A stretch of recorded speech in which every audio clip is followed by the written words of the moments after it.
B y tomar el límite cuando delta B tiende a cero, y eso por definición pues es una derivada. Y entonces esto me lleva a la siguiente expresión. Si la diferencial de volumen que tengo dividiendo del lado izquierdo la paso multiplicando del lado contrario y combino con el balance de masa, la ecuación a la que voy a llegar es esta de aquí. Como pueden ver, del balance de masa, este es el balance de masa escrita. Este es el balance de masa escrito en forma diferencial. Cuando reacomodo los términos, encuentro que esta derivada equivale a este cociente. Y como seguramente se dan cuenta, eso lo vamos a sustituir acá arriba. Y al hacer esa sustitución me aparece este término. Ese es el cambio básicamente que tengo, ¿no? Ahora, esta diferencial de volumen, ahora sí, que tengo aquí dividiendo, la voy a pasar multiplicando término a término del lado derecho. Y eso me lleva a la ecuación del recuadro. Esta sería la ecuación general de balance de energía para los reactores de flujo tubular. Y es importante ubicar que todo este producto que tengo aquí se refiere a la diferencial del flujo de calor, que es esto. Entonces, por definición, esto es el cambio. Ahora bien, no perdamos de vista que como es un reactor tubular, el volumen de un tubo lo puedo calcular mediante esta fórmula. Es el área de sección transversal, que es esto, por la longitud. Pero como aquí estoy tomando en cuenta el calor intercambiado, yo puedo reagrupar los términos de la ecuación de volumen, estos de aquí, de esta manera. ¿Y por qué lo hago de esta forma? Porque este primer factor corresponde al área de transferencia de calor. El calor se distribuye o fluye en todas direcciones, lo hace de manera radial y de manera longitudinal. Por eso esto es el área de transferencia. De manera tal que estoy relacionando el volumen con el área de transferencia de calor. Si de esta ecuación yo despejo área de transferencia, me queda así. Pero si a su vez diferencio la ecuación, me queda así. Y esto obviamente yo lo voy a poder sustituir acá arriba. ¿Hasta ahí queda claro, compañeros? ¿Sí queda claro? Sí, maestro. Ok. Me voy a mi ecuación final, aquí la tengo. Ya cuando hice esos cambios que les comenté, la ecuación en función de la variación de temperatura, volumen y conversión es la primera, pero también puedo relacionarla con la longitud, tomando en cuenta que esta diferencial de volumen la puedo expresar como pi por diámetro y por diferencial de longitud. Entonces, dependiendo de si me interesa la relación temperatura, volumen, conversión, uso la primera. Si me interesa ir evaluando cómo varía la temperatura en función de la dirección axial, es decir, en función de la longitud del reactor, y la conversión, pues utilizo la segunda. Si la operación es adiabática, pues elimino el término que tiene que ver con el calor y la ecuación me queda de esta forma. ¿Se entendió, compañeros? ¿Sí o no? Sí, maestro. Bueno. Entonces ahí tenemos el balance de energía que ahora vamos a reincorporar a mis problemas de reactores de flujo tubular.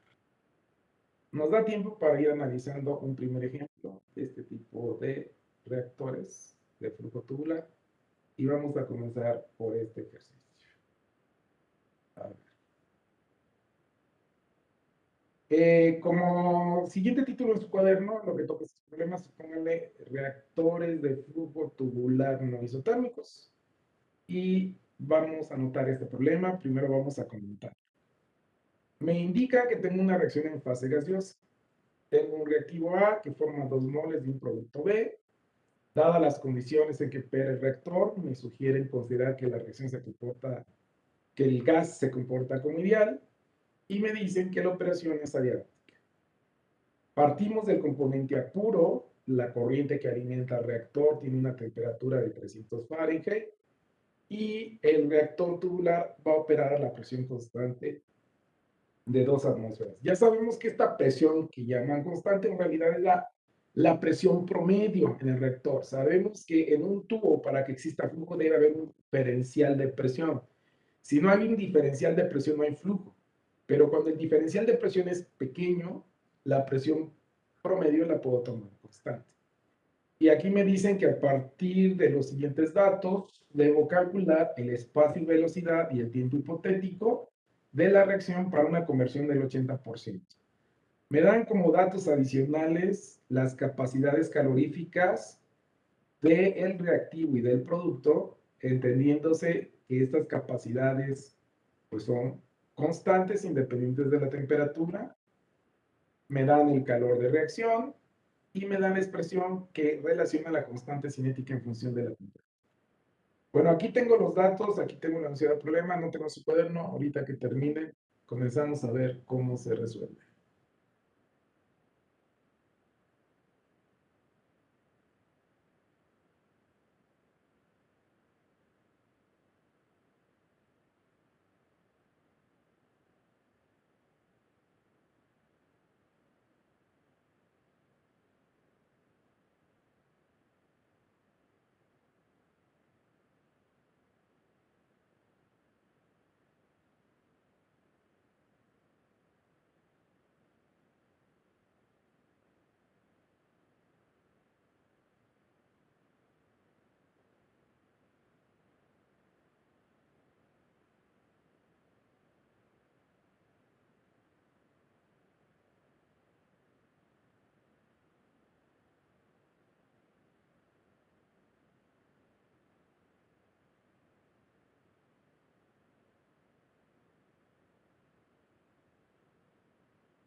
Ya terminaron.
Ya estuvo.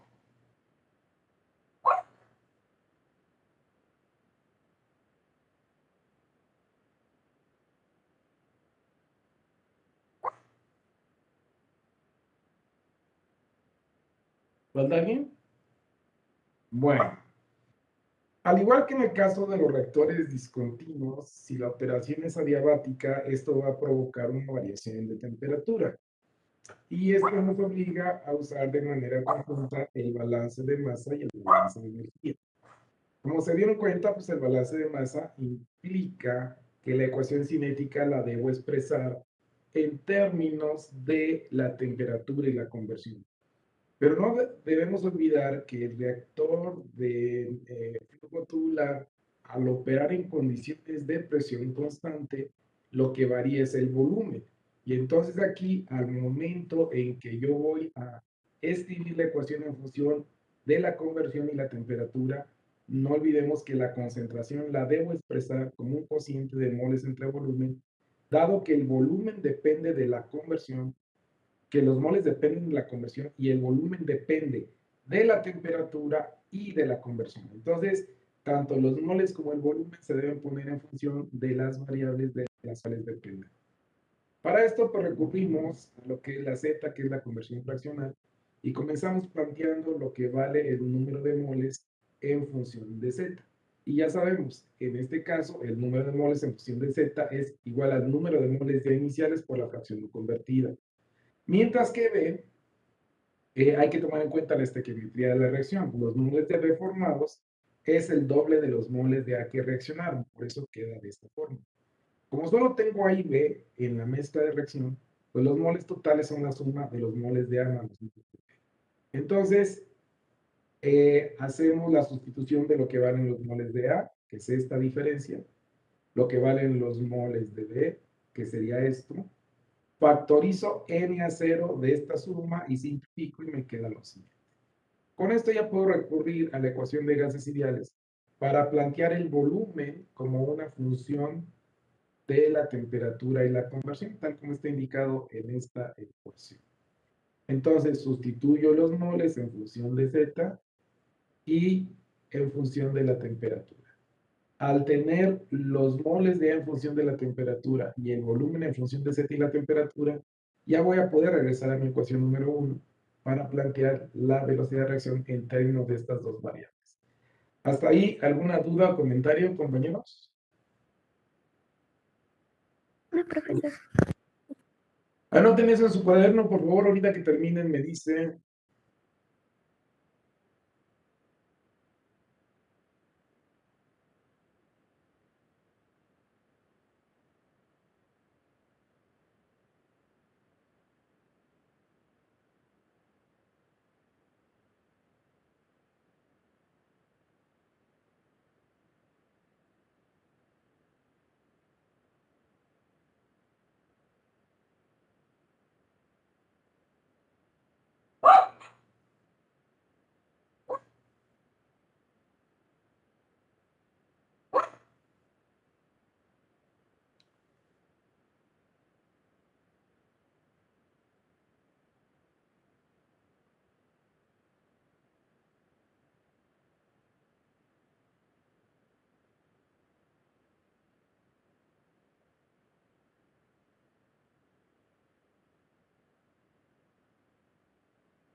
¿Estuvo, compañeros?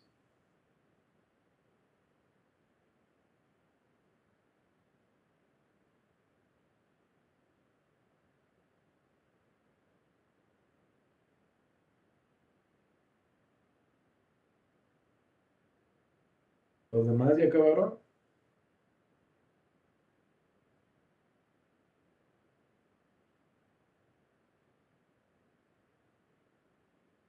Bueno, entonces nos regresamos a la ecuación cinética y a sustituir lo que valen los moles en función de Z y el volumen me queda esta ecuación.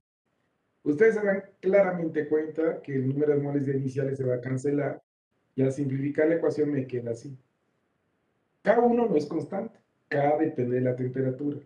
Pero la misma ecuación, el mismo problema me da la expresión de K en función de la temperatura y al sustituir me queda así. Ya tengo R en función de temperatura conversión y esto ya me permite retomar el balance de masa de los reactores de flujo tubular. Esta expresión del balance de masa, esta que tengo aquí, es la ecuación expresada como un integral cuando el proceso es isotérmico. pero, y en el proceso isotérmico, RA solo depende de Z. Como ahora es no isotérmico y RA depende de Z y de T, pues evidentemente la ecuación no la puedo manejar así, la tengo que escribir en forma diferencial.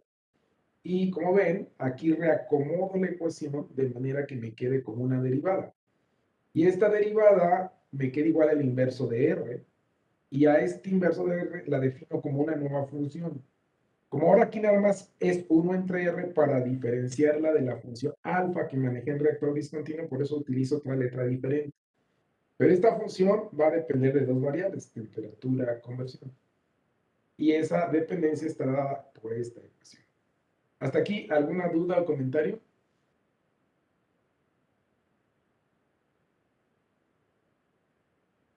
¿No hay dudas? No, ¿Todos profe. estamos bien? Bueno, anoten eso por favor y ahorita que terminen me avisan.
¿Ya acabaron? ¿Falta alguien? Bueno, dado que estamos diciendo que beta es el inverso de R, si saco el inverso de esto, me da esto. Así que ya tengo identificado lo que vale beta. Si ahora sustituyo el valor de la constante R y el valor de la presión, puedo simplificar mi expresión para que al final solo me quede en función de la temperatura y la conversión. Aquí estoy poniendo unidades solo para que ustedes corroboren la consistencia de unidades y vean en qué unidades estaría calculando. Caray, ¿qué pasó ahí? Ay, no. Sin querer cerré el documento. A ver, permítanme tantito. Déjame abrirlo. Sin querer le piqué ahí donde de cerrar y se me cerró. Entonces les decía, en esa análisis de unidades que les estaba mostrando era para que ustedes pudieran visualizar de manera clara en qué unidades queda la derivada. Y ya teniendo el balance de masa, pues evidentemente vamos a poder recurrir al balance de energía. Aguántenme un segundito, no tienen que termine de abrir. Digo, como es un documento que todo lo tengo en la nube en este momento, entonces, como está muy largo, el documento tiene casi 400 hojas. Este, por ese motivo, tarda a veces en descargarse.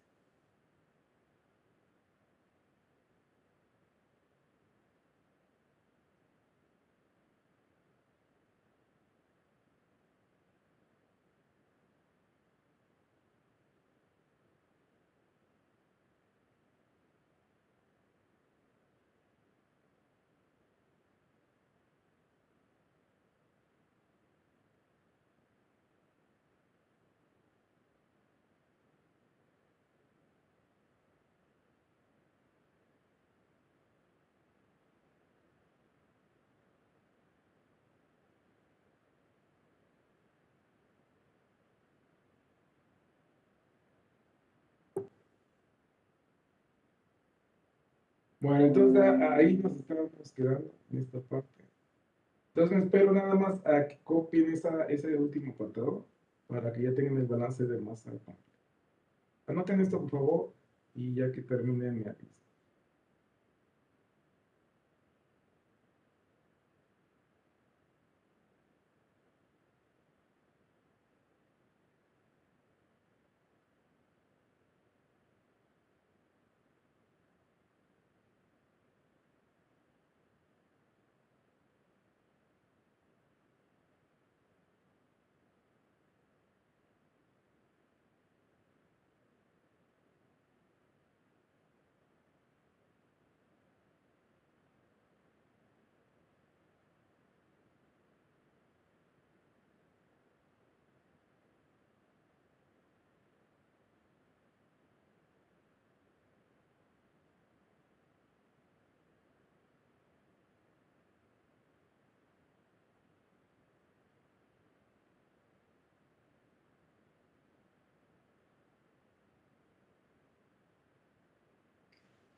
¿Ya terminaron?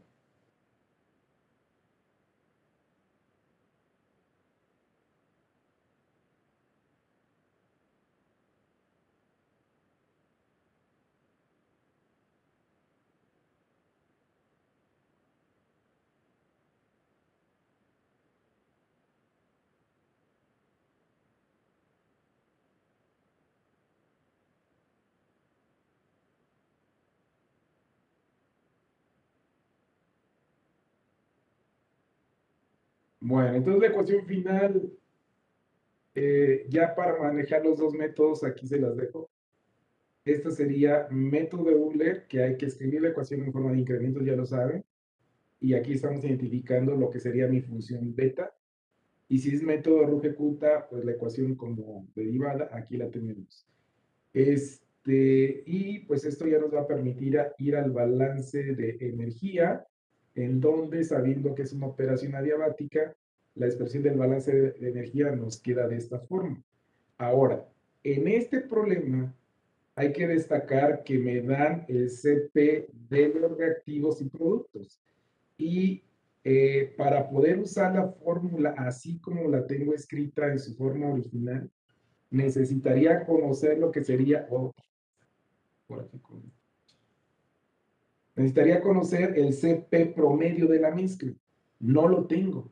Entonces, por eso, si se fijan, esto una vez más se convierte en una suma. Y al hacer esto, ya les había explicado en los reactores discontinuos, eso me permite ir tomando en cuenta la variación en la composición. Les voy a pedir que anoten esto en su cuaderno y ahorita que terminen me lo hacen saber, por favor.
Ya terminaron.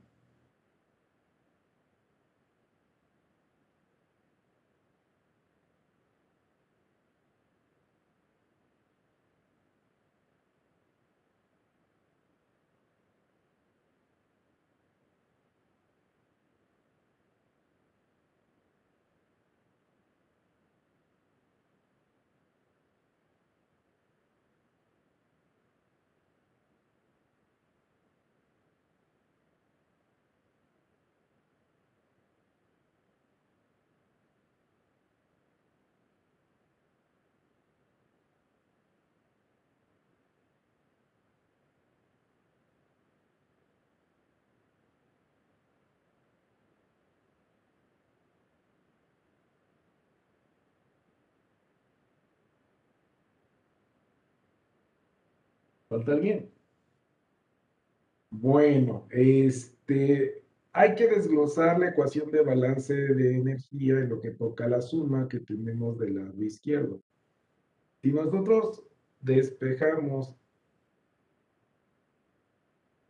más bien, si nosotros desarrollamos esto, tomando en cuenta el reactivo y el producto que se forma, nos queda así. El flujo lo tengo que poner en función de Z.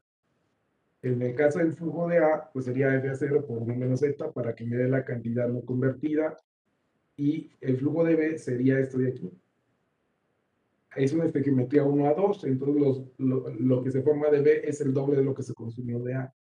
Como pueden ver, para pasar de esta ecuación a esta, simplemente estoy sustituyendo datos, ¿no? La capacidad calorífica de A, la capacidad calorífica de B, estoy factorizando F a 0, y del lado derecho estoy sustituyendo calor de reacción. Al factorizar F a 0 del lado izquierdo lo voy a poder cancelar y reduciendo a esta expresión. Esta es una ecuación diferencial donde simplificando numéricamente me queda así y escribiéndola como derivada me queda así. Y este sería el balance de energía expresado como una ecuación diferencial. Siento que el tiempo ya no nos alcanza para avanzar más allá de esto, pero pues con el hecho de llegar hasta aquí creo que es buen avance. Anoten esto en su cuaderno. Si hay alguna duda, por favor avísenme.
Ya terminaron.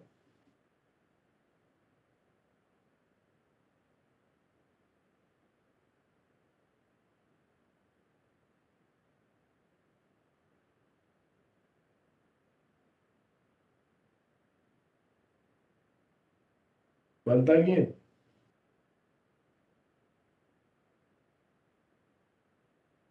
¿No falta nadie?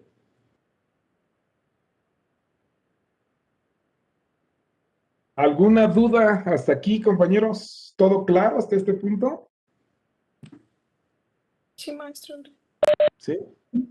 Bueno, entonces vamos a hacer una pausa aquí. El problema lo terminamos de resolver en la siguiente clase y obviamente en la siguiente clase veremos más ejemplos relacionados con los reactores de flujo tubular.